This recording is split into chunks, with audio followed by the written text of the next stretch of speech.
அனைவருக்கும் வணக்கம். இந்த வீடியோ பதிவில் உங்களை சந்திப்பதில் பெருமகிழ்ச்சி அடைகிறேன். ஆக்சுவலா இன்னைக்கு தமிழ்நாடே புரட்டி போட்ட ஒரு வரலாறு சம்பவம் ஒண்ணு நடந்திருக்கு.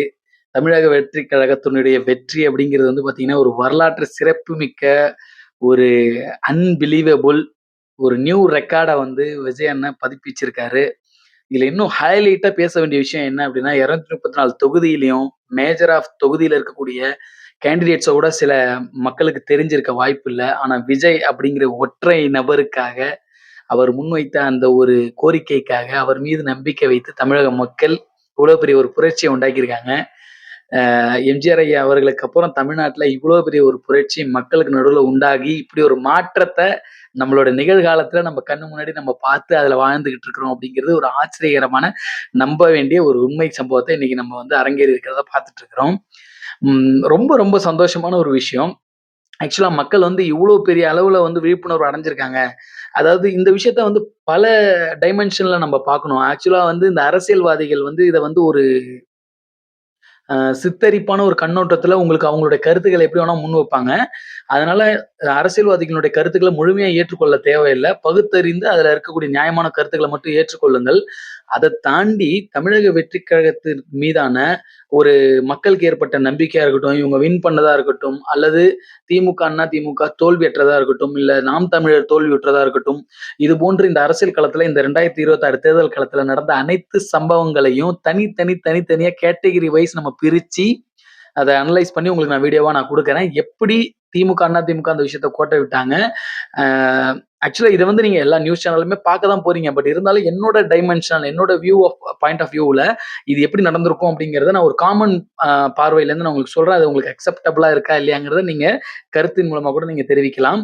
அதேபோல திமுக, அதிமுகவினுடைய இந்த பின்னடைவு எப்படி ஆச்சு? இது வந்து வெறும் திரை கவர்ச்சியா? அல்லது இது வந்து ஒரு அ ஒரு கரிஷ்மாவினால ஏற்பட்ட ஒரு மாற்றமா? அல்லது உண்மையான புரட்சியா? இதுல வந்து லாட் ஆஃப் ஃபேக்டர்ஸ் இருக்கு. இந்த டிவிகேவினுடைய வின் அப்படிங்கிறது, இவங்க இன்னைக்கு அடைஞ்ச வெற்றி அப்படிங்கிறது வந்து, இதுல லாட் ஆஃப் ஃபேக்டர்ஸ் இருக்கு. ஸோ அத வந்து நம்ம விலாவாரியா இந்த election results going on now. So இந்த over the day end of the day வந்து எல்லாமே முடிஞ்சிரும். ஸோ ஓவராலா நமக்கு ரிசல்ட் ஃபுல்லா கேப்சர் ஆனதுக்கு அப்புறமா, இத பத்தி நம்ம வந்து ஃபுல்லா டீகோட் பண்ணி நம்ம கம்ப்ளீட்டா நான் உங்களுக்கு வந்து ஒரு வீடியோவா செப்பரேட்டா நான் போடுறேன். அதேபோல நாம் தமிழர் கட்சியினுடைய மிகப்பெரிய இந்த வீழ்ச்சிக்கு என்ன காரணம்? அழகா சித்தாந்தம், கொள்கை, கோட்பாடுகள வச்சு முன் வந்து அரசியல் களம் கண்டு கொண்டிருக்கக்கூடிய இந்த கட்சி எப்படி இவ்வளவு பெரிய வீழ்ச்சிய தொடர்ந்து சந்திச்சுக்கிட்டு வராங்க? இதுக்கப்புறம் அவங்க வின் பண்றதுக்கு என்ன செய்யணும்? நான் ஒரு எதிர்க்கட்சிக்கு ஆதரவாளரா இருந்தாலும், நாம் தமிழர் கட்சியில இருக்கக்கூடிய குறைபாடுகளையும் நான் வந்து டீகோட் பண்ணி வீடியோ போடுறேன். தமிழக வெற்றிக் கழகத்துல இருக்கக்கூடிய குறைகளையும் நான் டீகோட் பண்ணி ஒரு செப்பரேட் வீடியோ நான் போடுறேன். திமுக, அதிமுக எப்படி இந்த களத்த மிஸ் பண்ணாங்க? இதுக்கப்புறம் இன் ஃபியூச்சர் இந்த அரசியல் களம் எப்படி இருக்கும்? அப்படிங்கிறத எக்ஸாக்ட்டா நான் உங்களுக்கு சொல்றேன். இதுக்கு முன்னாடி வரைக்கும் நான் வந்து ஒரு அசம்ப்ஷன், ஒரு அப்ராக்ஸிமேட் வேல்யூவோட என்னுடைய எக்ஸ்பீரியன்ஸ்ல நான் உங்களுக்கு வீடியோஸ் நான் வந்து ஷேர் பண்ணிட்டு இருந்தேன். ஸோ இதுக்கப்புறம் கம்ப்ளீட்டா உங்களுக்கு இந்த 2026 தேர்தல் களம் எப்படி இருந்துச்சு? என்ன நடந்துச்சு? எதனால இப்படி ஆச்சு? அப்படிங்கிறத உங்களுக்கு கிளியர் கட்டான ஒரு வீடியோவா நான் போடுறேன்.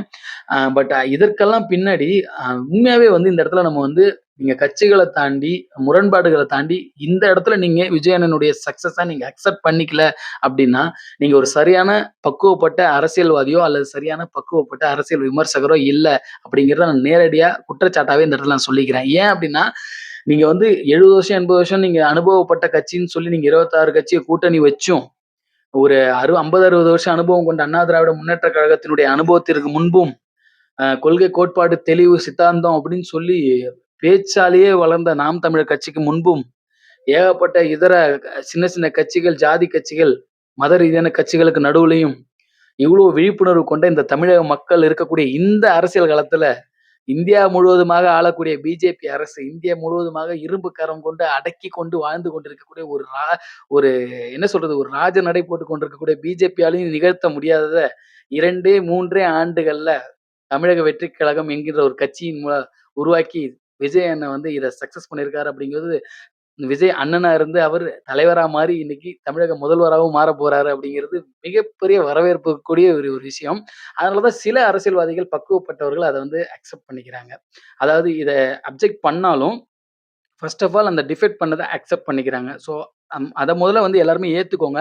இல்ல மேன்மேலும் நீங்க இதுல இன்னமும் நீங்க விமர்சனங்கள் வைப்பீங்க, இல்ல மேன்மேலும் இவர் மீதான குற்றச்சாட்டுகள நீங்க வைப்பீங்க அப்படின்னா, அவருடைய ஆட்சிய நீங்க பார்ப்பீங்க கண்டிப்பா. ஏன்னா எங்களுக்கு 100% ட்ரஸ்ட் இருக்கு. ஏன் இவர் மேல ட்ரஸ்ட் இருக்கு? இப்ப என்னோட பார்வையிலேருந்து நான் சொல்றேன். திரு விஜய் அவர்களுக்கு முழுவதுமாக அரசியல் அனுபவம் இல்லை. அவருக்கு அரசியல் தெரியலை. இது எல்லாமே உங்களோட பார்வையிலேருந்து நீங்க வைக்கக்கூடிய கருத்து முரண்களுக்கு நான் வைக்கக்கூடிய பதில். நான் சொல்லல அவருக்கு அரசியல் தெரியாதுன்னு. என் பக்கம் திருப்பி விட்டுறாதீங்க. ஏன்னா, அண்ணன் மேல முழு நம்பிக்கை இருக்கனால தான் இந்த அளவுக்கு அண்ணனுக்கு பின்னாடி நின்னு நாங்க ஆதரவு குடுத்துருக்கோம். ஸோ, அதனால நீங்க நெனைக்கிற மாரி அவருக்கு அரசியல் அனுபவம் இல்ல. அவருக்கு அரசியல் பத்தி எதுவுமே தெரியாது. சினிமா துறையிலேருந்து வந்திருக்காரு. இவரு எப்படி இதுல வந்து சக்சஸ் பண்ணுவாரு? சும்மா வாய்க்கு வந்தபடி ஸ்கீம்ஸ் எல்லாம் அள்ளி விட்டுருக்காரு. இதெல்லாம் எப்படி அவர் இம்ப்ளிமெண்ட் பண்ணுவாரு? அப்படிங்கிற அனைத்து உங்களுடைய கேள்விகளுக்கும் சும்மா கில்லி மாரி நின்னு செஞ்சு காட்டுவாப்புல. பார்த்து தெரிஞ்சுக்கோங்க. அதேபோல அரசியல் அனுபவம் வாய்ந்த மூத்த அரசியல்வாதிகள் நம்ம கட்சியில நெறைய பேர் இருக்காங்க. ஃபார் எக்ஸாம்பிள் செங்கோட்டையன் அவர்களா இருக்கட்டும், புஷி ஆனந்த் அண்ணனா இருக்கட்டும், அல்லது அ ஆதவ் அர்ஜுனாவா இருக்கட்டும், எல்லாருமே ஆக்சுவலா எல்லாருமே பொலிட்டிக்கல் ஆல்ரெடி இருக்கக்கூடியவங்க தான். ஸோ அதனால கண்டிப்பா வந்து அரசியல் களம் காணக்கூடிய இதுவரைக்கும் திராவிட கழகங்களுடைய ஆட்சியில இருந்த மக்கள் தான் இவங்களும் கான்ட்ரிபியூட் பண்ணவங்க. ஒரு அரசியல் அ அ வாதிகளாகவும், மக்களாகவும் பயணித்தவர்கள் தான். அதனால திராவிட கழகங்களுடைய ஆட்சி தெரியும். தமிழ்நாட்டு அரசியல் களத்தினுடைய நிலைமை என்னன்றது தெரியும். அதனால தமிழக வெற்றிக் கழகம் ஒரு சிறப்பான ஆட்சிய அமைப்பாங்க அப்படிங்கிற முழு நம்பிக்கையோட இந்த களத்த இன்னும் மேற்கொண்டு கடந்து கொண்டு போணும் அப்படின்னு நினைக்கிறேன். ஆனா இப்ப தமிழக அரசியல் களத்துல இப்ப தமிழக வெற்றிக் கழகத்துக்கு இருக்கக்கூடிய மிகப்பெரிய ஒரு ப்ராப்ளமா இருக்கிறது என்ன அப்படின்னா, மக்கள் முழுமையா ஆதரிச்சிருக்காங்க அப்படின்னாலும், இந்த திராவிட கழகங்களான அண்ணா திராவிட முன்னேற்றக் கழகம் மற்றும் திராவிட கழகத்தில் இருந்து மீண்டு வர முடியாத, அதில் அடிமைப்பட்டு கிடந்த மக்களா இருக்கட்டும், அல்லது எங்களுக்கு இவர்களுடைய ஆட்சி தான் ஏற்புடையதா இருக்கு அப்படின்னு சொல்லி அவங்க பக்கம் இருக்கக்கூடிய நியாயத்த பார்க்கக்கூடிய பொதுமக்களா இருக்கட்டும், அல்லது அந்த திராவிட கழகங்கள ஆதரிச்ச தொண்டர்களா இருக்கட்டும், இன்னொரு பக்கம் தமிழ் தேசியம் பேசிக்கொண்ட இருந்த தமிழ் தேசியத்தை நம்பிக்கொண்டிருக்கக்கூடிய, இன்றும் இருக்கக்கூடிய நாம் தமிழர் கட்சி ஆதரிக்கக்கூடிய மக்களா இருக்கட்டும், ஸோ இது போன்று பல்வேறு கட்சிகளுடைய கொள்கைகள, கோட்பாடுகள, சித்தாந்தங்கள தாங்கிக் கொண்டிருக்கக்கூடிய மக்களை கொண்ட தமிழகம் என்பதனால, இதுவரைக்கும் தமிழக வெற்றிக் கழகத்துக்கு கிடைத்திருக்கக்கூடிய சீட் வந்து பார்த்தீங்கன்னா, 107 சீட் வரைக்கும் தமிழக வெற்றிக் கழகத்துக்கு கிடைக்குது. ஸோ தமிழகத்தில ஆட்சி அமைக்கணும்னா பெரும்பான்மை 118 எம்.எல்.ஏக்கள் தேவை அப்படிங்கிறது உங்க எல்லாருக்குமே தெரியும். இப்ப தமிழக வெற்றிக் கழகத்துக்கு இருக்கக்கூடிய மிகப்பெரிய ஒரு சிக்கலா இருக்கக்கூடியது இது ஒண்ணு தான். பட் இருந்தாலும் இத நம்ம ஃபேஸ் பண்ணிறலாம். ப்ராப்ளம் இல்ல. ஸோ அதனால வந்து நல்லதே நடக்கும். மக்களுக்கு ஒரு புதுமையான ஒரு ஆட்சி அமையட்டும்.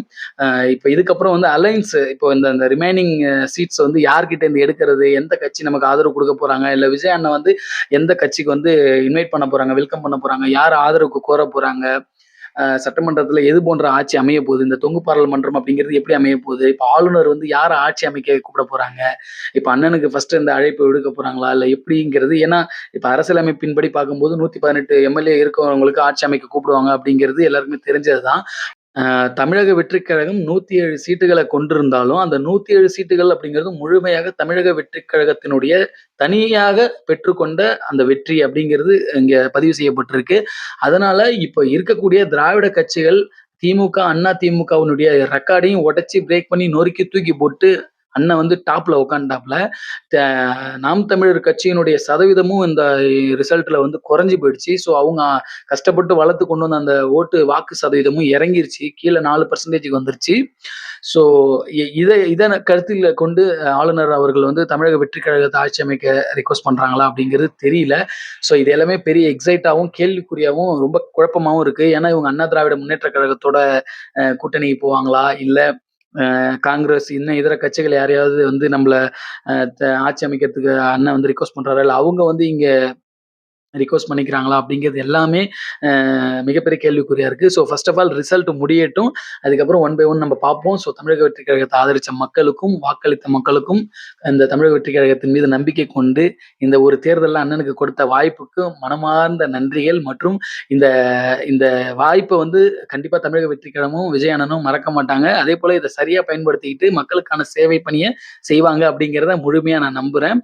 இன்னொன்னு இந்த வீடியோ பதிவின் மூலமா தமிழக வெற்றிக் கழகத்தில் வெற்றி பெற்ற வேட்பாளர்களுக்கு நான் வந்து ஒரு ரிக்வெஸ்ட் வைக்கிறேன். தயவு செஞ்சு விஜய் அண்ணன் அப்படிங்கிற ஒரு ஃபேஸ் மட்டும் தான் அந்த அண்ணனுடைய ஒரு ஃபேஸ மட்டும் தான் வச்சு நீங்க எல்லாருமே வின் பண்ணியிருக்கீங்க. யாருக்குமே இண்டிவிஜுவல் ஐடென்டிட்டி அங்கங்க ஒரு சின்ன லெவல்ல இருந்தாலும், நீங்க வந்து ஒரு வெற்றி பெற்ற ஒரு வேட்பாளரா ஆகியிருக்கீங்க அப்படின்னா, அதுக்கு முழுக்க முழுக்க இந்த ஒரு நபர், இந்த ஒரு முகம் மட்டும் தான். அத மறந்துறாம மக்களுக்கு நல்லாட்சி செய்வதற்கு அண்ணனுக்கு உதவியா இருக்க கத்துக்கோங்க. தயவு செஞ்சு எங்கேயாவது எந்த தப்பையாவது பண்ணி, தயவு செஞ்சு உடைச்சு கட்சி பேர கெடுத்துறாதீங்க. உங்கள வந்து ரொம்ப மன்றாடி இந்த வீடியோ பதிவு மூலமா நான் கேட்டுக்கிறேன். தயவு செஞ்சு இத தமிழக வெற்றி கழக ஆதரவாளர்கள் யாராவது பார்த்தீங்க அப்படின்னா, இந்த வீடியோவ முடிஞ்ச அளவுக்கு நீங்களும் ஷேர் பண்ணுங்க. அ அண்ணனோட உழைப்பு, அண்ணனோட தியாகம், உங்களோட உழைப்பு, உங்களுடைய தியாகத்தையும் நீங்க புரிஞ்சுகிட்டு, உண்மையாவே மக்கள் மாற்றத்த விரும்பி ஓட்டு போட்டுருக்காங்கன்றத புரிஞ்சுகிட்டு, ஒரு நேர்மையான, ஒரு உண்மையான, ஒரு மக்களுக்கான ஒரு ஆட்சிய நடத்தி காட்டணும் அப்படிங்கிறத உங்களுக்கு நான் வந்து ரிக்வெஸ்ட்டா வைக்கிறேன். ஏன்னா அண்ணன் ஆசைப்படுறதும் அதுதான். நீங்களும் அதான் ஆசைப்படுறீங்கன்னு தெரியும். பட் யாரோ ஒரு சிலருக்குள்ள ஏதோ ஒரு சின்ன ஒரு சபல எண்ணங்கள் இருந்திருந்தா கூட அதெல்லாம் ஒழிச்சு கட்டிருங்க. கம்ப்ளீட்டா ஒரு நல்ல ஆட்சி குடுக்க ஆசைப்பட்டு வாங்க. நல்லா ஆட்சி பண்ணுங்க. டிஃபரெண்ட்டா அடுத்து வரக்கூடிய ஆண்டுகள் எல்லாமே நீங்க ஆட்டோமேட்டிக்கா தேர்ந்தெடுக்கப்படுவீங்க. ஒரு நல்ல சட்டமன்ற உறுப்பினராவும் இந்த கட்சி மக்களுக்கு நடுவுல ஒரு நல்ல பேரையும் பெற்று தமிழக வெற்றி கழகம் புகழ் பாய்ந்து சிறப்பிக்க நீங்க பங்கு பெற்றதா இது ஒரு வாய்ப்பா அமைஞ்சிருக்கும். சரிங்களா? ஸோ தொடர்ந்து பார்ப்போம். இது வந்து வரலாற்று சிறப்பு மிக்க ஒரு நியூ ரெக்கார்டு. பழைய இந்த திராவிட கழகங்கள மீண்டு வர முடியாது அப்படின்னு சொல்லி பேசின இந்த பத்திரிகையாளர்கள், மூத்த பத்திரிகையாளர்கள், அரசியல் விமர்சகர்கள், மூத்த அரசியல்வாதிகள், எல்லா கட்சிகள்லயும் வந்து பழம் தின்னு கொட்ட போட்டதா சொல்லக்கூடிய அரசியல்வாதிகள் எல்லாருடைய மூஞ்சிலயும் கிட்டத்தட்ட கரிய பூசின மாதிரியான ஒரு சம்பவத்த அண்ணன் பண்ணியிருக்காரு. இது மிகப்பெரிய ஒரு அவருக்கு எதிரா வைக்கப்பட்ட கருத்துக்கள உடைச்சு, நொறுக்கி, எதிர்த்து பேச முடியாத அளவுக்கான ஒரு பதில் தான் இந்த தேர்தல் கிடைச்சிருக்கிற இந்த வெற்றி. அது மட்டும் இல்லாம அண்டர் எஸ்டிமேட் பண்றது, ப்ராப்பரா வந்து கிரவுண்ட வந்து ரியாலிட்டிய வந்து எக்ஸாக்ட்டா மெஷர் பண்ணாதது அப்படின்னு சொல்லி, சீனியர் பொலிட்டிஷியன் எல்லாருமே தோத்துட்டாங்க அப்படிங்கிறதுக்கான ஒரு சரியான எக்ஸாம்பிள் தான் இந்த எலக்ஷன். முட்டாள்கள்னு நீங்க நெனைச்ச மக்கள் புத்திசாலிகள் என்றைக்குமே அரசியல்வாதிகளுக்கு மக்கள் தான் வாய்ப்பு குடுக்குறாங்கன்னு நான் லாஸ்ட்டா 2 வீடியோக்கு முன்னாடி கூட நான் போஸ்ட் பண்ணும்போது சொல்லியிருந்தேன். இப்பயும் நான் சொல்றேன், தமிழக அரசியல் களத்த பொறுத்தவரைக்கும் தமிழக மக்கள் தான் அரசியல்வாதிகளுக்கு வாய்ப்பு குடுக்குறாங்க. அரசியல்வாதிகள் மக்களுக்கு வாய்ப்பு தரல. அப்படிங்கிறத நல்லா புரிஞ்சுக்கோங்க. இந்த எலக்ஷன் அத உங்களுக்கு சரியான முறையில பாடம் புகட்டி சொல்லிக் குடுத்துருக்கும்னு நான் நெனைக்கிறேன். ஸோ ஒரு விஷயத்தையும் வருங்காலங்கள்ல டீகோட் பண்ணி கிளியரா நான் வீடியோ போடுறேன். இன்கேஸ் இன்னும் எங்களுக்கு வேற ஏதாவது டவுட் இருந்துச்சு அப்படின்னாலும், நீங்க கமெண்ட் பண்ணி நீங்க என்கிட்ட கேள்வியா கேட்கலாம்.